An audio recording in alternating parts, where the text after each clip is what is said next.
Dan il-programm jirringrazzja lil Pemix, distributuri ta' Babylino, Everyday u Aptamil. Benna, Maypole, Orienta.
Wara nofsinhar tajjeb nilqakom għal programm ieħor Dak Li Jgħodd fejn qed inkomplu niltaqgħu ma' ħafna professjonisti, niltaqgħu ma' ġenituri, anke llum erġajna għandna ġenituri se nitkellmu fuq il-qari. Għandna diversi features għalikom u ħafna informazzjoni fuq dak kollu li għandu x'jaqsam ma' trobbija ta' tfal. Infakkarkom fil-paġna tagħna Dak Li Jgħodd gwida l-ġenituri kif ukoll l-Instagram account tagħna Dak Li Jgħodd tistgħu tagħmlu kuntatt magħna kif fil-fattet tagħmlu u nieħdu pjaċir ħafna bil-kummenti sbieħ tagħkom u bis-suġġerimenti. Ħafna min-nies din is-sena naħseb anke iktar mis-soltu, ħafna min-nies li qed ikunu magħna fl-istudju huwa kollha riżultat dak li tibatulna intom. Dan biss li Matthew le. I will introduce Matthew in Maltese. I welcome Viviana. Also, she'll be in our first discussion. I'll talk briefly in Maltese just to introduce Matthew. Inti, mux għax s-ġirek n-nis, għax bdejt nġibek mill-ewel sena li bdejt. Li, u kif nibatlu jisum mandu xazla. Għanġi kollu għazla li tajdli li. Nukat nistenni, jena nġija sal-vera. Kif inti? Tajjeb, ħafna. U għadċan stana niltaqu kol, għax itnejem ħafina la biex niltaqu. Le, vera. Imma neħu pjaċir nara lilek u l-kollegi tijak qed tikbru ħafna, qed taħdmu ma' ħafna nies differenti u qed tifirxu ħafna. U il-kunċett li irnexilek tibni inti, jiena rajtek tibni, naħseb ma tanċaw Malta, naħseb inti wieħed minn tal-ewwel. X'inhi l-idea wara dak li tagħmel Met? L-standard li nagħtu servizz mhux professjonali biss, imma anke li l-konsumatur, li l-klijent iħossu smart ugwali daqs il-professjonisti, naħseb hija importanti ħafna.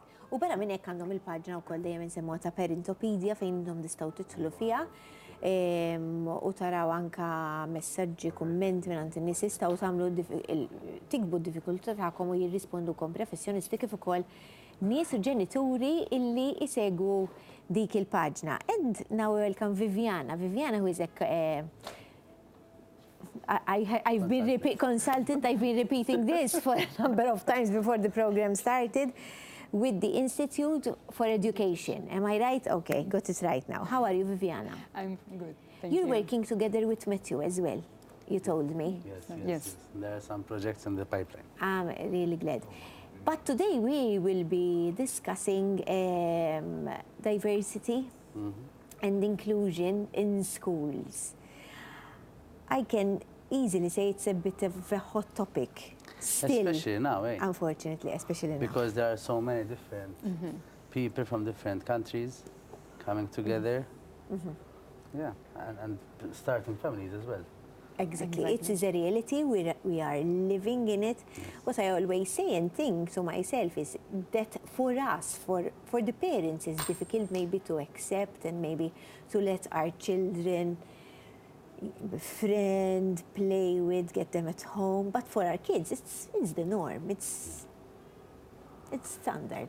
Yes, when you go in schools and you see kids, especially primary schools, they play together and they don't care if the other person is coming from a blended family, a Maltese family, the color of the skin, the clothes that they wear, because they're all human and they want to play together and interact with each other. I think it's when we start growing up and we start hearing stories and myths and rumors about different nationalities and that nationality is scary, and that nationality is, or they're all thieves and they want to harm us, that's when we start fearing people who are different from us. Could it be that maybe because we're not open, maybe you go abroad as if really frequently? Yes. So you're used to other cultures, it's the norm for you. And for people who go abroad a lot, it's the norm for them. Could it be that maybe because we're stuck in this tiny island and we don't know otherwise, that's why we are so like protective of our little island? I think unless you experience something, you're going to learn about it from what you hear around you. And if you're just going to hear about people of African nationality from the news, you're obviously going to hear bad things that people from Africa do in Malta. But if you're going to go to Africa and meet different people, if you're going to talk to people who are coming from Africa and they are residing here, or work with people from Africa, you will understand that some of them are bad people, like some of the Maltese people are bad people, and they do bad things. But the vast majority, like Maltese people, tend to be okay. So Viviana, what do you do exactly? What I do, I'm an intercultural expert, and I call my company Global Mindset Development exactly for this idea. So to help people to develop a global mindset, a mindset that is open to the world and curious about what it is around you. So even if you don't travel, if you have the opportunity to travel, you can experience like the words and the culture that is around you, and you can try to, let's say, also unpack the complexity and try to overcome the fears, because the more you get to know the others and also who the other person is, because then we have our like stereotypes or prejudice or ideas also we call Africa, but Africa is also made by many countries, and there is North Africa and Sub-Saharan Africa. And it's like Europe, we are all in Europe, but there are so many differences from Malta to Norway or Finland. And so I try to like help people to understand the complexity, but at the same time to enjoy the complexity and to create an inclusive company, an inclusive classroom, an inclusive school. Wow. This is the aim. And what do you find most difficult for the Maltese to accept others, or for the foreigners to feel included? I think it's always like inclusion is always like both way, like a double way process, and it's not only for the Maltese, because maybe you mentioned before the island mentality, but it's the same, I can say, in most of the country around the world, because we are afraid of change mainly. Meeting someone else that is different than us made us also more thinking about who we are, our values, and we don't want to change. And this is what we're scared. We're so protective of these things, of our language, of our enough culture. We're very protective. How should we be? What should our mindset be? I honestly believe that the more mixed we become, the more we can value our own tradition. Because we understand our tradition in comparison to other traditions. So just because I'm married, let's say, to an African person and she cooks her food, doesn't mean that we're going to forget how to cook my food. If we celebrate her feasts, doesn't mean we're not going to celebrate Christmas, New Year, and the way that we celebrate our feasts. But we're going to celebrate both. And that makes us appreciate our food, our traditions, our feasts much more.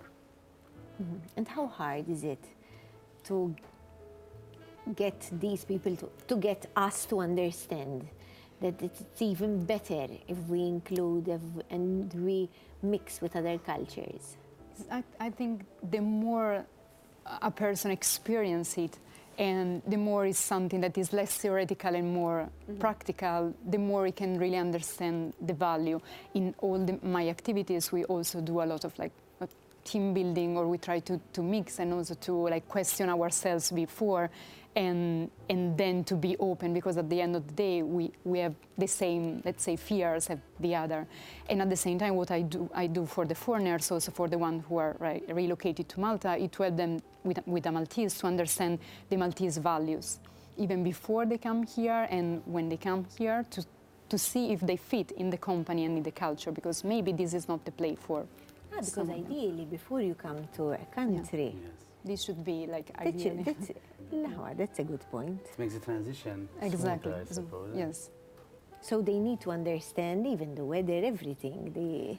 Yeah, it's like a pre-orientation support. Okay, how so good. then you have some expectation, but maybe the place doesn't meet these expectations. So the better you know, the less like shock you have, and then you can really enjoy since day one, let's say, your experience in Malta. I think there will always be that element of shock anyway. Yes, anyway. You know? But you try and reduce Yes, to it as reduce. much as But not in possible. a few years' time, maybe, if this will be a normal thing. For our kids, it wouldn't be as shocking as it is for but us. for the foreigner coming here, I Yeah. think, being such a small country, I think that element will always be a shock. For people who are coming from a much bigger country, coming to Yes, Malta, I think it always feels a bit suffocating. Exactly, Until yes. you get used to different. Yeah, maybe I cannot speak for all the foreigners, and maybe course. this You can is speak for something. yourself, yeah, Viviana. for myself, I think that now you have many opportunities to travel. Of course, there is a cost in the travel, but also, like, the island may be small, but for some is what they are actually looking for. Yes. So a place that is like less complicated, let's say, than a big city. Maybe they had experienced a big city, and now they want a small city. Of course, then there is the traffic and other like issues that we can But mention. everywhere, But there is issues everywhere, yeah, everywhere, exactly. I guess. So Exactly. it's what you really want and what you really need. And if you look at the Maltese culture, I think it's a representation of a country which managed to support and be part of different kingdoms, different countries. If you look at the names in our streets, it's from different languages. If you look at our cuisine, it has different flavors from different countries. If you see our names, our language is a Exactly. representation of all this mix. So we are used to it. Nowadays, we're a bit more scared, I think. As Yes, adults, yes, children, I don't think so. But you always come and you give very good advice to people watching us, and mainly parents of young kids watch us. What would you tell them? The majority are parents of kids who will still be going to school, maybe, who are still young. What would you tell them so that they encourage their kids and maybe they relax a bit and not be that afraid to accept others? I think the same way that I would want to know the parents, the Maltese parents of my kids' friends, I would do the same with any parents of any kids that my child plays with and hangs out with. That way we can learn more of each other. So they can start that from a very young Yes, age. by really knowing and truly. this person, why they're here, what they're doing, what kind of family it is. And you'd be surprised that the more you get to know different people, the more you're going to be open and learn from different cultures as well, even as an adult. I think. Exactly. One last thing, Viviana, can you mention some activities you do with children, maybe? Yeah, there are many projects at the, let's say, Okay, government okay. level, and then the institute, and then there are also schools that are now through the EU funds, like the Erasmus Plus program also, they are getting funds, and I'm part of a program of middle school San Benedict in Kirkop, and they have a program in 5 different countries, so Slovenia, Turkey, and they will try to share best practices, because then there are already many, let's say, tentative also in the single schools to do something for the integration, promoting the language. But then sometimes the problem is sharing all these experiences and to become them like sustainable and structured and part of the national strategy. So Exactly. there are all these. When we were young, we used to do exchange, you remember? Yes, I went to Belgrade, I remember. And I went to a family and they didn't understand the word in English. I felt a bit homesick. I can tell you, I was crying for 4 days out of 7. But it still was a nice experience and I still remember it to this day. So, you know, and children, we're always saying, Isma, not everyone can travel, but if you can travel just a little bit, even to Sicily, maybe to near places, it's memories that your kids Not to go won't- shopping, travel to meet no, different travel. people and different. You can really, you can, like, how do you say it, recognize immediately if a kid is Yes, exposed well-traveled to or not, yes. travel or Definitely. not. Yes. So it's something. It was a good introduction to Viviana. Viviana will be with us in the future as well. And obviously, Matthew will be with us to discuss different topics. Ħanqaleb il-Malti, I'll switch to Maltese. Ħankomplu nitkellmu ma' Matthew fuq affarijiet li għandhom x'jaqsmu ma' parenting. Ħajkonna taf li kienna n-nies interessati biex jiġu jiddiskutu miegħek. Vera? Iva, għax aħna tlabna saqsejnihom isma' x'tixtiequ tiddiskutu fil-programm. U issa kienet understood li miegħek ġejjin jiddiskutu. Ġifieri l-qoddim ħajkonna diskussjonijiet ukoll ma' Matthew jekk għandkom xi idea tistgħu tibatulna. Kompetizzjoni u nkomplu b'aktar mistiedna pawmana. Idħol fil-paġna tagħna Dak Li Jgħodd gwida l-ġenituri u sib din il-caption. Għafas like u share u dħol fiċ-ċans li tirbaħ hamper bi prodotti għal valur ta' €30 minant Pemix Distributors.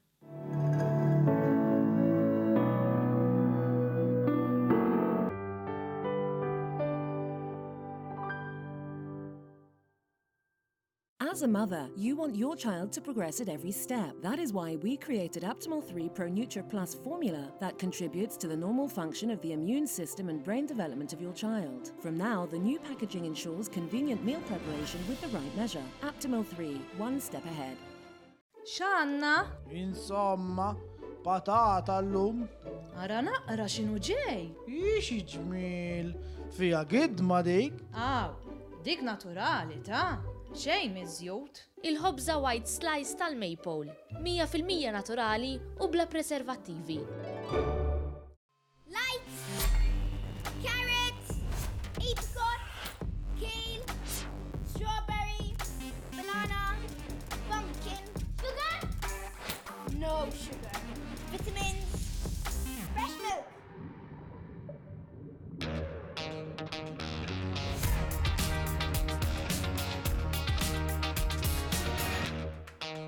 Try the new Yummy Kids Yogurt by Benna.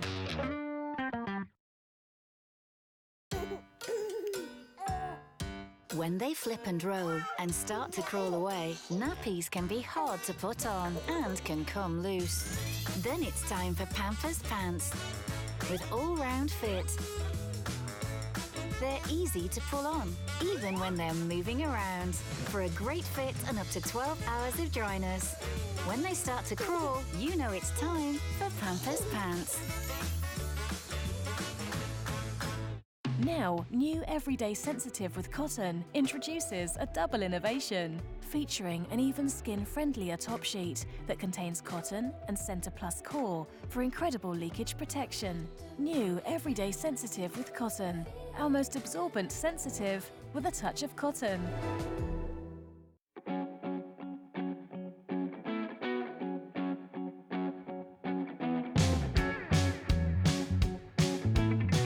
Sistema ta' pendenti tal-fidda versatili li tħallik tqabbel il-ġojellerija għal kull okkażjoni. Ma' Immenso by Sterling.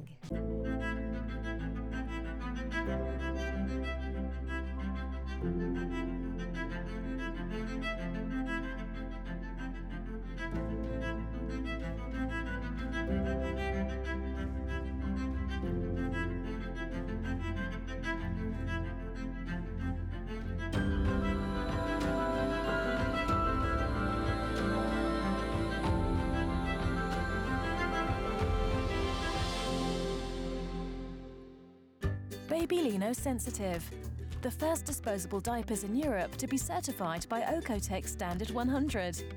Ensured through meticulous laboratory testing. They are recommended by the Hellenic Midwives Association.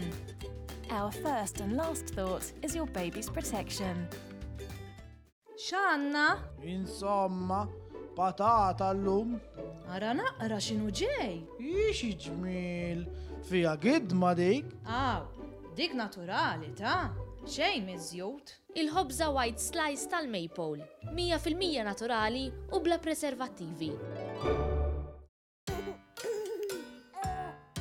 When they flip and roll and start to crawl away, nappies can be hard to put on and can come loose. Then it's time for Pampers Pants. With all-round fit, they're easy to pull on, even when they're moving around, for a great fit and up to 12 hours of dryness. When they start to crawl, you know it's time for Pampers Pants.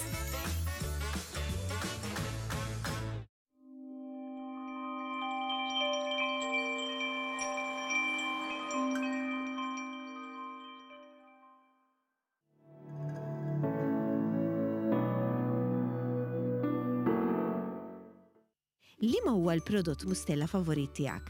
Għajdilna billi tikkummenta taħt dan il-post biex tidħol fiċ-ċans li tirbaħ hamper b'valur ta' 50 euro prodotti mustela. Termini u kundizzjonijiet japplikaw.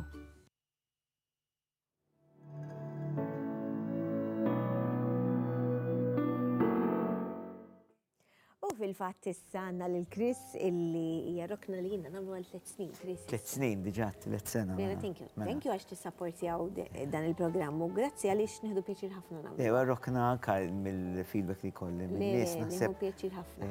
Dak li jieħdu gost jisimgħu Inti kif inti? fuq il-kodba. Mhux ħażin. Tajjeb. Issa bdejna sew ġifieri. Żgur. Imma qed inkomplu ħankomplu nippromovu il-ktieb bl-Ingliż u speċjalment ukoll bil-Malti. U illum għandna ktieb interessanti ħafna. Iva, illum għandna ktieb li jibbriġġja t-tnejn semmejt Ingliż u Malti. Kien miktub oriġinarjament bl-Ingliż minn awtriċi Awstraljana ta' nisel Malti, Deborah Abela. Okay. Diġà fatt ktieb ieħor ġieli anke tkellimna fil-passat kien Teresa, kien jismu kien ktieb fuq l-emigrazzjoni fis-snin 50. Dak, l-istess awtriċi, għax tant intlaqa' tajjeb Teresa kien li ġie reġa' għaddat maqlub għal Malti l-istess mill-istess żewġ tradutturi u awturi li Ann Ellul u Clara Zoppardi. U dar roman totalment differenti jismu l-ispettaklu stupend Zanzan Kelma. L-spelling bee bl-Ingliż Malta hija xi ħaġa relativament ġdida. L-spelling bee, dik il-kompetizzjoni tal-spelling. Barra minn Malta hija li Awstralja partikolarment hija enormi. Hemm championships jiġifieri nazzjonali u jintwerew fuq l-istazzjon nazzjonali. Eżatt, ma jafx iżomma l-iskejjel jieħdu sehem u anke organizzazzjonijiet fejn imorru għal dawn il-kompetizzjonijiet tuhom il-kliem u tfal jispelluhom. Realment tfal ikunu. Tfal ikunu u naturalment jekk inti ġibha ħażina tinqala sakemm fl-aħħar jibqa' rebbieħ wieħed.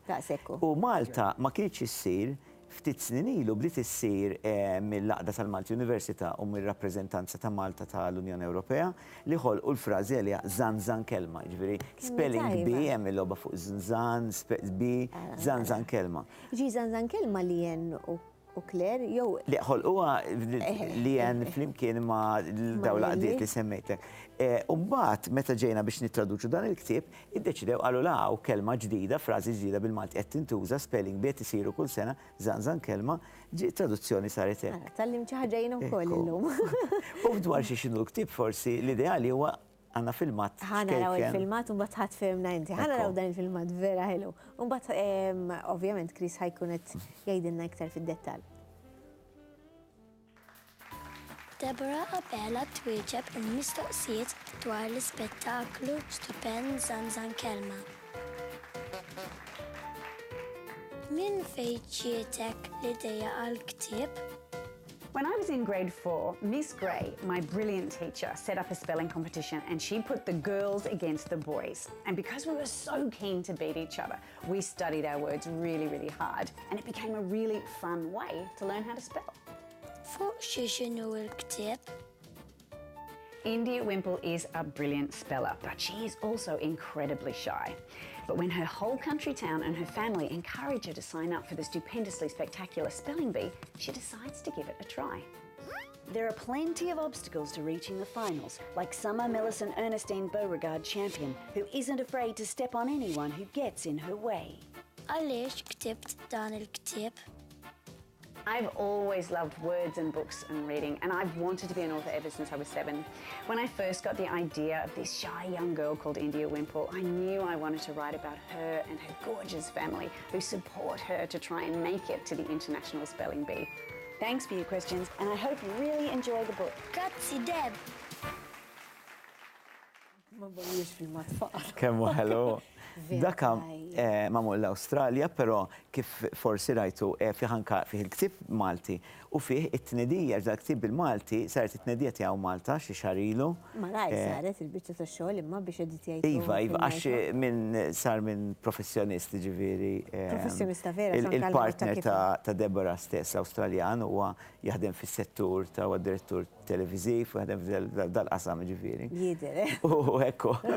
U saret it-tnedija ġewwa l-Iskola San Anton u Malta ta' dal-ktib u hemm xi dawk li ftit li rajna f'dak il-filmat huma minn hemm. U kif spjegat Deborah f'dak il-filmat, ġifieri din hija fuq tifla Indja jisimha mistħija li tiddeċiedi bil-inkoraġġiment tal-familja tieħu sehem f'dan l-spelling bee f'din il-kompetizzjoni. Imma ovvjament tkun ġemm minn familja relattivament fqira, allura jkun hemm ċertu spejjeż għax l-Awstralja post kbir, daw ġejjin minn raħal żgħir u l-finali pereżempju ssir Sydney ġewwa l-Opera House dik il-famuża. Allora, hemm ċertu spejjeż li aħna Malta ma naħolmuhomx tajtu jaqbad tal-linja mort bil-karozza sal-belt daw. Għandhom 5 sigħat ajruplan biex waslu hemmhekk. Jiġifieri hija storja ħelwa immens fuq din il-kompetizzjoni, fuq din it-tifla u tagħmel ħbieb along the way, u mbagħad taf inti dana bħalma jiġri hemm bit-tfal ikollok xi tfal li jgħinuha jkunu ħbieb magħha, oħrajn ikunu xi ftit iżjed kompetittivi u forsi jaraw kif jagħmlu biex jagħmlu bsatin fir-roti. U hija storja ħelwa immens li meta qrajta qed li dan rridu inġibuh Malta bil-Malti dal-ktieb. U Claire u Lien għamlu biċċa xogħol inkredibbli għax ovvjament fi ħafna mill-kliem li jużaw għall-kompetizzjoni biex jispellu. U l-kliem tqil bl-Ingliż mhux il-kliem tqil bil-Malti u viċeversa. Allura kien kellhom sfida interessanti immens li hemmhekk toħroġ il-bravura ta' Lien u ta' Claire. Inti nara ma għax inti terġa' dawn huma awturi li jgħidu l-kodba tagħhom. Qed jagħmlu traduzzjoni ta' xi ħadd u terġa' qed jaħdmu flimkien. Ekku, kif qed tajt inti hemm livell triplu forsi flok jien misshom qegħdin hawn għax kienu jispjegawlek. Ma se jkolli okkażjoni. Ekku, u din hija waħda mill-naħseb li żjed sfidi interessanti għal raġunijiet kollha li semmejt inti għax li taħdem ma' xi ħadd ieħor fil-kitba mhux faċli diġà. Fuq traduzzjoni allura għandek ċertu kostrizzjonijiet. Inti ma sax tibdel jekk għandek l-istorja hekk tibqa' u appuntu huma kittieba diġà allura sabiħ huwa li tibqa' il-vuċi tal-awtriċi oriġinali. Ma tinħakemx. Jżommuha. Vera hawnhekk. Isma' vera bravita. Jiena kellna okkażjoni fejn intervistaw il-Claire u Lien bis-saħħa tiegħek u nispera li ħerġgħu jiġu. Imma mhux għal xejn kun ngħid li vera għandna biex inkunu gburin. Dawt insemmi tnejn biss. Hemm ħafna oħrajn. Daw tnejn partikolari u hemmhekk jidher ix-xogħol għax dana biex isir xogħol hekk da jieħu xi sena u nofs xogħol. Jgħidu li sena u nofs kemm domtu biex tagħmluh. Tipo l-istampar ftit ġimgħat jieħu. Imma il-kitba, ir-reviżjoni, l-editjar, kemm l-attenzjoni għad-dettall fejn hemm bżonn jiddiskutu mal-awtriċi oriġinali llum ġurnata bl-email fi żmien ma kontx tagħmilha hekk għandek awtriċi tgħix l-Awstralja llum ġurnata l-email il-bot. Bravura kbira jiena għalija. Ġifieri vera nixtieq insellmilhom minn hawnhekk nispera li jkun okkażjoni illi nintervistawhom. Għal min huwa tajjeb? Dan għal tfal qisu minn 9 snin il fuq. Kif dejjem ngħidu skont il-livell tal-Malti li jaqraw, però miktub Malti mexxej ħafna, l-istorja mexxej immens, ħin kollu tiġri xi ħaġa, jiġifieri qed ngħid għal 9 snin fuq ħana l-kbar, jiġifieri il-qarrej tal-provi adult, jiġifieri bħalna li kienet jaqrah għal speċi għal emozzjonali dak tip jienu naqrah. Ġifieri għax hija storja sabiħa li tieħu gost kieku qed tara fuq it-television waħda minn dawk l-ister li taqbad il-popcorn toqgħod tara. Daqshekk. Jiġifieri sabiħa. Mela s-suġġeriment huwa sa nkunu qed intellgħu l-informazzjoni fuq dan il-ktieb, is-suġġeriment huwa illi tmorru fil-ħwienet, tmorru mat-tfal tagħkom taraw flimkien, ovvjament tħajruhom biex jaqraw. Għandi mistoqsija lik. Għandi telespettatriċi, batitili fis-sajf. Ġieli rispondejta ta' inti, imma din hija mistoqsija. Nispera naf inweġibha. Le, ma ngħidlek bħala ġenitur naħseb taf hija sempliċi, ma din kienet vera ġenwina. Għalt li it-tfal tagħna kulħadd jitkellem bl-Ingliż. Tkellimni u diskutejni għadi, ma għalti nixtieq terġa' saqsija propju semmit lilek. Għattila nwedek illi l-ewwel intervista li jiġi nsaqsijielu żgur. Għad li jiena għad li t-tfal jitkellmu bl-Ingliż, għad li nipprova nkellimhom bil-Malti, qed nipprova nġenninhom biex jaqraw bil-Malti, imma qed tkun challenge kbira. Hija sfida kbira, inutli ninnegawha, l-Ingliż qiegħed madwarna u mhux ħaġa ħażina kif kontu qed titkellmu anke l-ewwel, hija xi ħaġa sabiħa immens li aħna għandna l-lussu il-fortuna li nafu sew inħadmu nitkellmu naqraw żewġ lingwi, waħda minnhom hija l-ikbar fost l-ikbar lingwi fid-dinja. Però il-Malti li għandna ħankun diretti hawnhekk. Ħafna drabi, ħafna minna għandna ċertu mibeda għal-Malti għax tara pajjiżi oħra li jiftaħru bil-fatt li huma kapaċi jitkellmu b'żewġ lingwi. Anzi, jew ħaġa li jgħidu jgħidlek għax aħna nitkellmu bl-Ingliż u nitkellmu hekk, jew nitkellmu u jiftaħru. Aħna nara ħafna anka fuq Facebook, ħafna post, kultant speċi u le dan Malti xirridu u le qas nindunaw ġieli ngħidu ejwa jkollu jagħmlu l-homework tal-Malti x'tagħmel bil-forza x'in kella ma jgħaddilix għall-low level ma jitlax. Jiġifieri u t-tfal jippikjaw bħal f'kollox dak qed ngħidu aħna. Jekk aħna qed nuru uff u xi jagħmlu l-Malti għax bil-forza, għamlu għax teħel mill-eżami.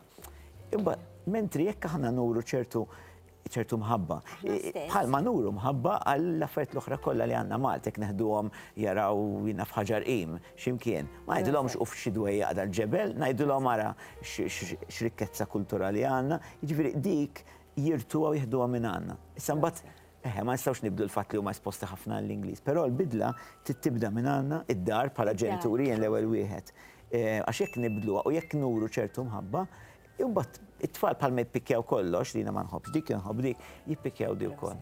Proset, konvinta li rispondejta din il-sema. Barra għad preċir bi għax għattilla huwa fl-qel tas-sajf u baqgħet tiftakar fil-programm u għad l-istaqsija. Proset, Chris, grazzi ħafna tal-li għoġbok tiġi. Ħankunu qed nurukom iktar fuq dan il-ktib, ovvjament fuq il-paġna tagħna Dak Li Jgħodd gwida l-ġenituri, intervista qasira ma' Dr. Alexandra li hija l-pedjatra u mbagħad inkomplu b'aktar mistiedna Pawman.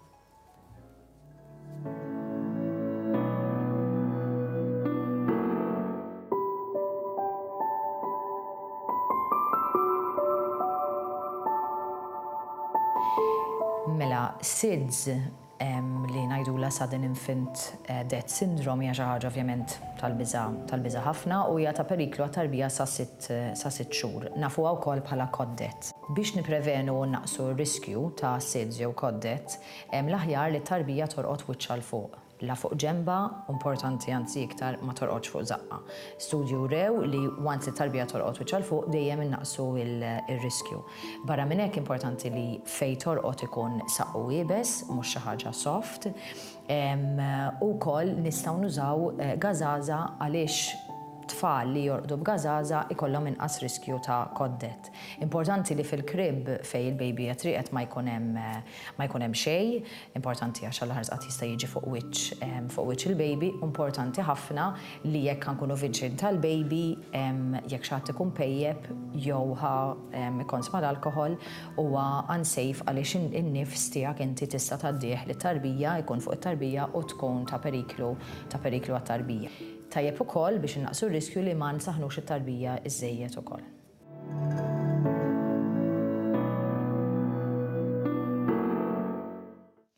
U fil-fatt issa nilqgħu lil Doris Paċ li hija charge midwife. Doris, kif inti?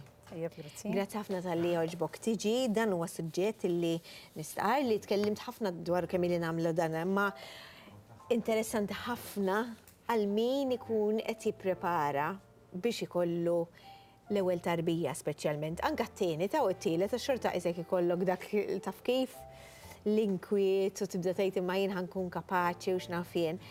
Imma inti fil-karriera tiegħek x'inhuma l-affarijiet li tgħidilhom isma' trid toqgħod attent għal dawk l-affarijiet qabel ma tibda familja?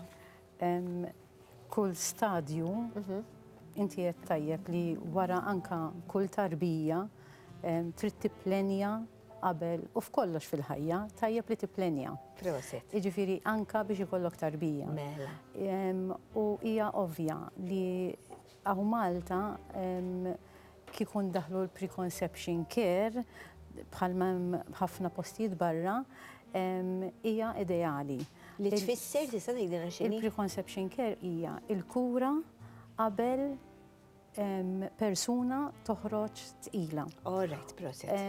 Tista' tkun kura medika, per eżempju, fenna fien, jekk persuna ikollha kondizzjoni ta' diabete, qabel ma toħroġ tqila, di tiġi stabilita il-kondizzjoni ta' diabete. L-istess ħaġa, per eżempju, jkollna nies li jkollhom il-kondizzjoni tal-thyroid. Allura nistabilizzaw dik il-kondizzjoni u mbagħad noħorġu wara. Tqal. Kif naħseb ħafna komplikazzjonijiet jitnaqsu jien waqt tqala? Ovvjament, per eżempju anke persuna li tkun tpejjeb.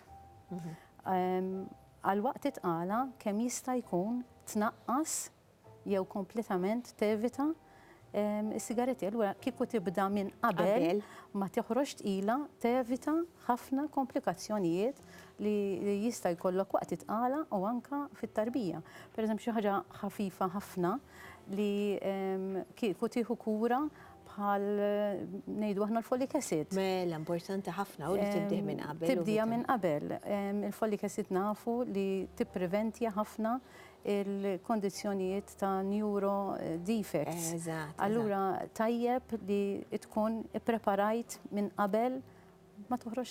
Isma' jiena naħseb, orrajt, il-mara hija l-inkubatur għat-tarbija, imma naħseb anke l-missier irid joqgħod attent jgħid isma' jidħol fil-frame of mind li aħna bħala koppja qed inkunu qed nistennew tarbija. Il-koppja, il-familja hija koppja. Proset. Issa, hija importanti li il-mara jkollha ċertu support. Allura, qabel ma toħroġ tqila, trid tara li jkun hemm support biżżejjed fil-familja. Jekk fenna fjena, jekk ikun hemm pereżempju qabel ma toħroġ tqila trid tara min ħajjieħu ħsieb it-tarbija, pereżempju, l-hours li jaħdmu. Illum nafu li koppja it-tnejn jaħdmu, imma meta ħajkunu xogħol. It-tarbija fej ħatibda tkun it-tarbija. Allura is-social support li għandha dil-familja fej ħajkun, minn fej ġej. Mhux biżgħet li jkollok tarbija. Le, fil-fatt ħanajdlek. Doris, tipprepara kemm tipprepara biex ikollok tarbija u tista' taqra l-kodba kollha li jeżistu fid-dinja għax inti qatt ma tkun ippreparata għal dak il-moment. Fil-verità għax imbagħad tarbija ġib ħafna emozzjonijiet magħha, ħafna għajja, imma li tkun ippreparata u tajt isma' da dejjem aħjar milli kollox jiġib sorpriża u xi ħaġa li mhux ippjanata. Ġiedi dik dejjem ngħidwa. U mbagħad intom semmejtuli wkoll li din preconception care inti tkun qed tolqot ċertu affarijiet bħal pereżempju jekk ikun xem jinnaf transmitted diseases, sexually transmitted diseases, intom il-kura tinvolvi li tieħu kollox. Minn kollat. Għandek il-medical, il-social, pereżempju anka l-lum qegħdin nitkellmu ħafna fuq il-kura mentali. Pereżempju jekk minn dejjem tħossha daqsxejn ansjuża, allura qabel ma toħroġ tqila għandha tara tfittex l-għajnuna anka qabel ma toħroġ tqila. Allura it-tarbija li ħatibda tifforma fil-ġuf dejjem tkun aħjar. Pereżempju wkoll anka fuq l-immunità, l-immunizations. Tajjeb li l-om tieħu l-immunization qabel ma toħroġ tqila, mhux wara jew waqt li tkun tqila. Eżatt. Is-sintom qed taħdmu biex din il-ħaġa tiġi introdotta għaw Malta biżmien. Daw l-affarijiet aħna bej wieħed u ieħor min ikun interessat u jaqra jkun jaf bihom, imma ħajkun hawn post ħalli jekk xi ħadd bħalissa kemm din is-struttura da ma teżistix għax qed tibnuha bil-mod. Jekk min interessat li jibda familja jiġi jistaqsi. Għandkom diversi, għandkom anka l-courses ta' qabel it-tqala, ġifieri intom tistgħu sigwidawhom sew. Ovvjament. Jekk ikollhom bżonn, għal-kura primarja jistaw isibu l-għajnuna mill-Women Health Clinics. Iċemplu hemmhekk u jagħmlu appuntament hemmhekk fejn jistaw jintaqgħu mat-tim hemmhekk u dej lidem tajjeb. Proset. U ovvjament once li naraw forsi iktar il-qudiem l-demand kbira qed tikber, anka forsi ikonna klinika specifika għal dal-preconception care. Taħdem ħafna l-dan lan, inti Doris, għax naħseb tara l-bżonn, għax għara kemmilek taħdem f'dan il-qasam. Ovvjament, ma ngħidx kemm inni naħdem, għax bħala midwarf naħseb inni iktar minn 30 sena. U ħdimt fil-kull qasam kważi tal-midwifery, imma l-kura primarja hija xi ħaġa li nħobb ħafna. Il-kura primarja tippreventja. Allura għandek xi ħaġa li inti ħatidħol għatqala, orrajt titqala nafu li mhijiex marda. U ma tridx tiġi naraw bħala marda, ma xorta tibdillek ħajtek. Tibdillek ħajtek u li tkun dejjem ftit preparat aħjar minn xejn. Proset. U anka pereżempju ikollok fiż-żgħażagħ. Forsi ma jkollokx daqshekk unintended pregnancy. Infatti barra minn Malta anka jużawha fl-iskejjel. Dil preconception care. Daqshekk. U dak huwa lan aħna minna din l-intervista propju biex tkunu tafu li qed isir dan ix-xogħol, però xorta min jixtieq ikun jaf iktar, aħna nagħmlu fuq dan nagħtu ħafna informazzjoni fil-programm, però min jixtieq ikun jaf iktar hemm il-midwives li huma ta' għajnuna kbira, ħna jiġu ħafna midwives fil-programm tagħna u nies bħal Doris illi qed jaħdmu ħafna dejjem għall-benesseri tagħna fl-aħħar mill-aħħar tagħna li nkunu nixtiequ nibdew familja. Grazzi ta' din l-informazzjoni, Doris, grazzi ħafna tal-li kont magħna, aħna ħani fuq għafazajra s-sanna. Interessanti għalija ta' ispirazzjoni kbira ħatiħdu pjaċir tisimaw ħafna l-istorja tagħha u x'qed tagħmel bħalissa magħna. Din ir-rokna ġiet miġġuba lilek biex xewqa tajba tal-Ministeru tas-Saħħa.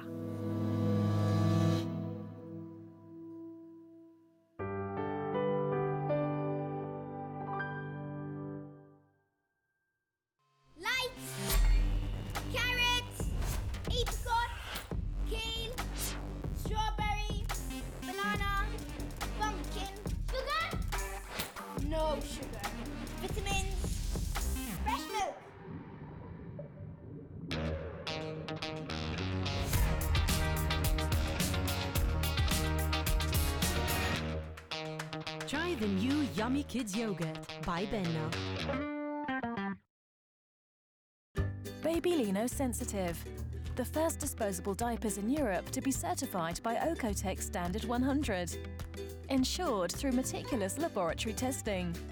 They are recommended by the Hellenic Midwives Association. Our first and last thought is your baby's protection. As a mother, you want your child to progress at every step. That is why we created Optimal 3 Pro Nuture Plus formula that contributes to the normal function of the immune system and brain development of your child. From now, the new packaging ensures convenient meal preparation with the right measure. Optimal 3, one step ahead. X'għandna? Insomma, patata llum. Ara naqra x'inhu ġej. Ixi ġmiel, fija gidma dik. Dik naturali ta' xejn miżjud. Il-ħobża white slice tal-maple, 100% naturali u bla preservattivi. How do I bring joy to the world? What was the question again?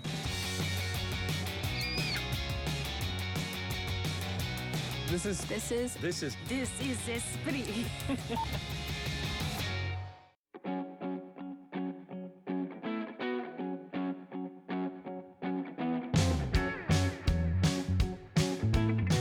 Sistema ta' pendenti tal-fidda versatili li tħallik tqabbel il-ġojellerija għal kull okkażjoni. My Immenso by Sterling.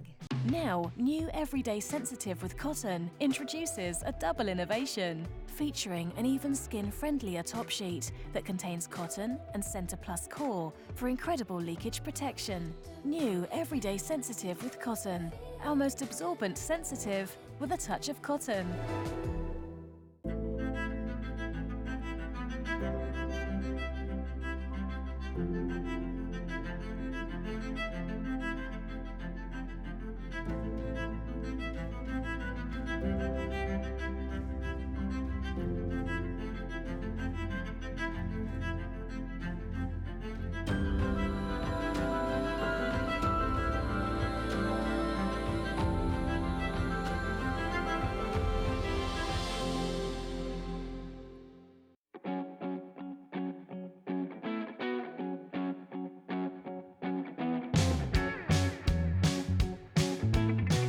Sistema ta' pendenti tal-fidda versatili li tħallik tqabbel il-ġojellerija għal kull okkażjoni. My Immenso by Sterling.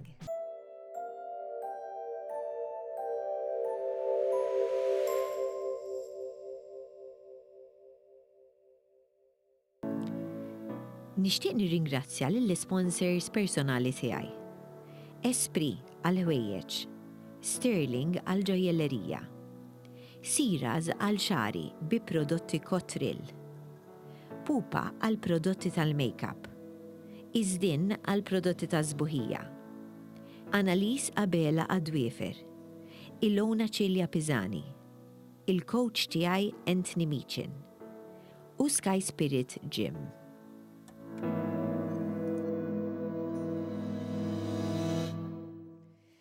U issa miegħi bissina l-qalbi ħafna għaliex jħabbi naqra tiegħi wkoll, imma jiena xorta ġifieri qabel ma konna nitkellmu sew dejjem kont nammirax miż-żewġ ħabib tagħna wkoll kif inti Sara. Tajba ħafna. Sera fil-fatt hija mami ta' żewġ titfal. Eżatt. Francesca. Kej il-kbira. Kemm għandha Kej? 6 snin u Fran 2. Ajma.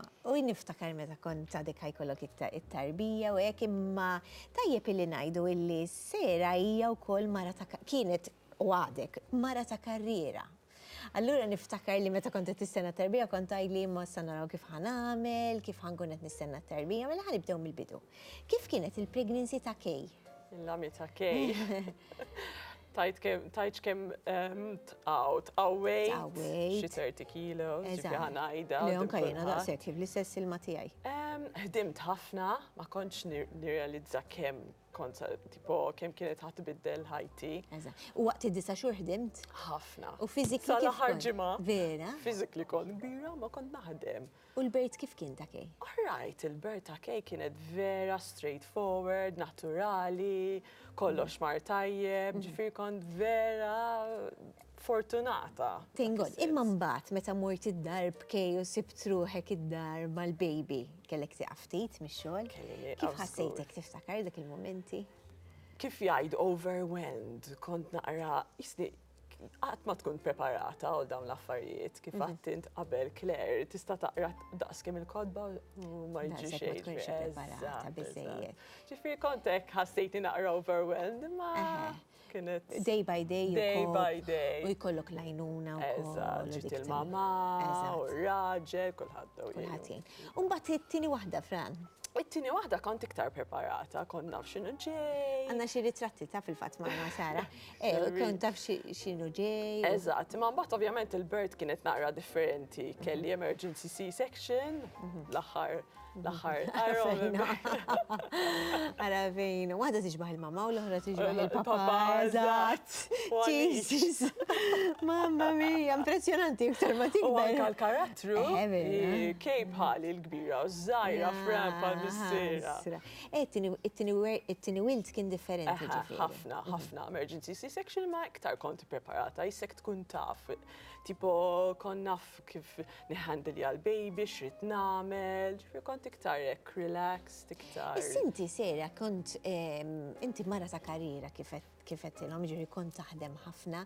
Fil-bidu ma l-ewel baby kont bqajt taħdem. Kif kien jirnexxilek tagħmilha dil-biċċa? Għax ix-xogħol tiegħek inti nistgħu ngħidu x'kont tagħmel. Mela, jiena digital marketing, nagħmel ħafna edha speċjalizzata jajdu la CRO, fil-fat mek kont ila ma' Francesca. Fil-fat jiena tlabtula dar-ritrat. Għax jiena niftakru dar-ritrat kont tagħti talk. Fuq panel, fil-fat hemm irġiel biss u jiena l-unika mara mek. U kont pregnant. U ma kienux jafu dak iż-żmien li kont ila mort, u għamilt talk u vera marret tajba talk. Kellek il-baby. Ġifieri, li rrid ngħid, waqt li inti kont trabbi l-tifla l-bidu l-ewwel waħda, inti kellek xogħol li u titħaddem ħafna rasek u kellek in-nies taħtek, kif kien jirnexxielek tagħmilha? Ifhem, ikun hemm ġranet li vera tipprova tkun tista', ikun hemm ġranet li tħossok iktar overwhelmed. Ovvjament ikollok it-team, dejjem ikollhom bżonn affarijiet minn għandek, imma tidra wkoll. Tidra il-pace, day by day u day by day, dik le. Imma bat mat-tieni baby ħassejt in-neċessità li għandek tnaqqas. Eżatt. Issa aħna fuq dik ħanejdlek għalfejn xtaqtek li tiġi, aħna għandna ħafna għalhekk nagħmluh dal-ħin il-programm. Għaliex jien għandi ħafna parents li huma ta' karriera. U l-ikbar struggle hija għalkemm bħalma kont jiena nħobbu ħafna tfal, aħna drajna naħdmu wkoll. Iġifieri għarafejnu. Iġifieri biex titlaq ix-xogħol ukoll mhux daqshekk easy kultant u biex tuħsib it-tnejn. Minti iddeċidejt li tnaqqas dak ix-xogħol. Eżatt. U toħroġ b'idea. Għajdilna daqsxejn. Allura, din l-idea bdiet għax meta sirt mama. Minn dejjem kont inħobb is-self-care, il-make-up, kont ngħid make-up, beauty, skincare huwa form ta' self-care. Però bit-tfal ma kellix ħin qod immur nipparkja fit-traffiku sejra nipprova insib xi ħaġa darba mort ma' Fran waqgħet li l-foundations kollha. Mimma eżatt, jafu xi ġifieri. U jafu, from xi ħaġa li konni hu gost saret stress. Għaw nuqqas ta' online stores, forsi l-mama, jew anka l-irġiel, issa xin nikkaterja l-irġiel ukoll, jmorru online jgħidu għara, ħan xċi l-makeup, għandi bżon false eyelashes, għandi bżon lipstick, imma m'għandix ħin noqgħod immur. Ara bekkek ġejt l-ideja għandna bżonn online store Malta biss. Għalissa qegħdin nikcaterjaw għal Malta biss. Tant kemm hawn prodotti Malta, ma tantx torahom kuljum jew kull imkien. U jiena li nara tajjeb għax inti qiegħda mill-kumdita tad-dar tiegħek. U qed tara u tażel li trid. Imma din issa fil-fatt ħankunu qed intellaw il-link, ovvjament ma nistax insemmuha fuq televiżjoni, ħantellaw il-link ħalli tkunu tistgħu tarawha fuq il-paġna tagħna. Inti la darba tidħol din is-sajt, issib sections differenti u jiena stajt napprezza li sajt bħal dik fi ħafna xogħol. Kemm ilek taħdem fuqha? Kemm ili, mela xi sentej li naħdem fuqha.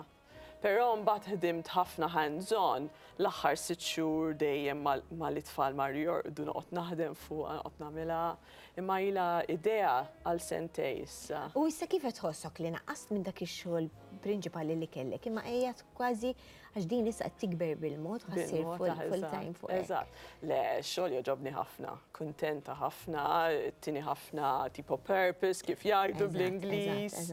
Ġifieri kuntenta ħafna sa irrid niffoka fuqha ħalli nkabbara sew dejjem ikolli l-brands ġodda, dejjem nkun competitive għax trid tqis li jkun hemm il-competition ta' barra wkoll, mhux Malta biss, ġifieri jiena qed nikkompeti. Imma inti s-servizzi li ħatati inti taf kif iktar effiċjenti għaliex qegħdin Malta stess. U barra minn hekk konvinta li kif ħantellaw la in-nies ħajapprezzaw li għandna l xi ħadd lokali qed jagħmilha din il-ħaġa għaliex li aħna dejjem ngħidu ma nissapportjaw speċjalment mami li nafu kemm hi diffiċli. Jien nixtieq messaġġ minn għandek Sara ma nafx tistax ittieħ lil dawk in-nisa li jaqtaw qalbhom u jixtiequ għax aħna ngħidu ħafna biex issib xi ħaġa li inti forsi tista' ddawwar mat-tfal tiegħek. Ara, jiena ngħid, if it's a passion, Claire, kompli u tiġi bħala job. Ibda minn tipo anka hobby, ibda tibdix taħseb kif ħanamel il-flus, ibda għax vera toġbok l-idea jew ibda minn hekk imbagħad hopefully one day jiena skincare minn dejjem kont inħobb ħafna skincare u dawn. U mbagħad nimmaġina li kellek dak il-gep li ma tantx tajtu ħsieb lilek innifsek bit-tfal u hekk. U bekk qatt maybe hemm iktar ommijiet bħali li jħobbu dawn l-affarijiet però m'għandhomx ċans jqogħdu jmorru wara x-xogħol anke jekk ma jaħdmux bit-tfal toqgħod tmur bit-tfal jwaqqgħu l-affarijiet. Tista' tifhem inti. Ħafna u. Marili, ġifieri taf ġifieri u d-differenza ix-xogħol tiegħek issa differenti minn qabel ma tjogħġbok ukoll u qed timla l-ħin. Ħafna tjogħġobni. Taf xi xtaqt nistaqsik Sara xi ħaġa inti għandek ġifieri issa tkun ħafna iktar mat-tfal. Nimmaġina tfal girls jippaċċu ħafna wkoll mhux għax il-boys le imma hemm xi value valur partikolari li forsi għalmuk il-ġenituri tiegħek jew inti tixtieq tgħaddi lit-tfal tiegħek. Għax di dejjem nistaqsija lill-guest tagħna u kulħadd għandu jew be kind, jew be pereżempju hekk hemm xi ħaġa partikolari li dejjem. Be respectful and humble. Dejjem. No matter what, anka jekk tkun anzi iktar jekk ikollok ħafna suċċess fil-ħajja, it's always important to be humble. How nice. Vera. Jien hekk nemmen issa. Vera. U dik li twaslek fil-verità f'dak li tixtieq. U mbagħad jiena tafx ngħid f'din il-gżira żgħira tagħna qas jekk tkun barra minn Malta, ma li naħseb li tkun li vera. Jien hekk naħseb. Dejjem teqpa' żomm post. Nisperaw vera proset. Vera proset ħaneqgħu nagħtukom informazzjoni fuq dak li tkun qed tagħmel Sara wkoll għaliex ħafna minnkom intom ġenituri ta' tfal żgħar u tifhmu eżatt u jekk tislu fis-sajt ħadd tifhmu xirni xila tikrea li hija xi ħaġa sabiħ ħafna u xi ħaġa tajba ħafna. Proset Sara, auguri. Aħna wasalna fit-tmiem ta' programm ieħor nittama li sibtu interessanti dak li kellna xi ngħidu, aħna nerġa' ninaqdu ma'kom bħalhom ġimgħa fl-istess ħin b'aktar informazzjoni, però dejjem napprezzaw bħas-soltu illi tibatulna suġġerimenti ta' kunu pjaċir bihom għaliex tal-muni u ġili jkunu affarijiet li anke jaqbżu li u nintroduċihom fil-programm. Grazzi ħafna tal-attenzjoni, tal-komplimenti, ta' kollox insomma. Sakemm nerġgħu niltaqgħu bħalhom ġimgħa fl-istess ħin niżelmilkom.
Dan il-programm jirringrazzja lil Pemix, distributuri ta' Babylino, Everyday u Aptamil.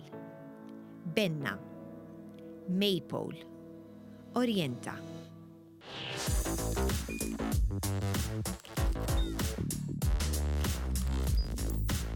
Idħol fuq one.com.mt u hemmhekk tista' tara l-programmi kollha li jxandru fuq One permezz ta' One Play.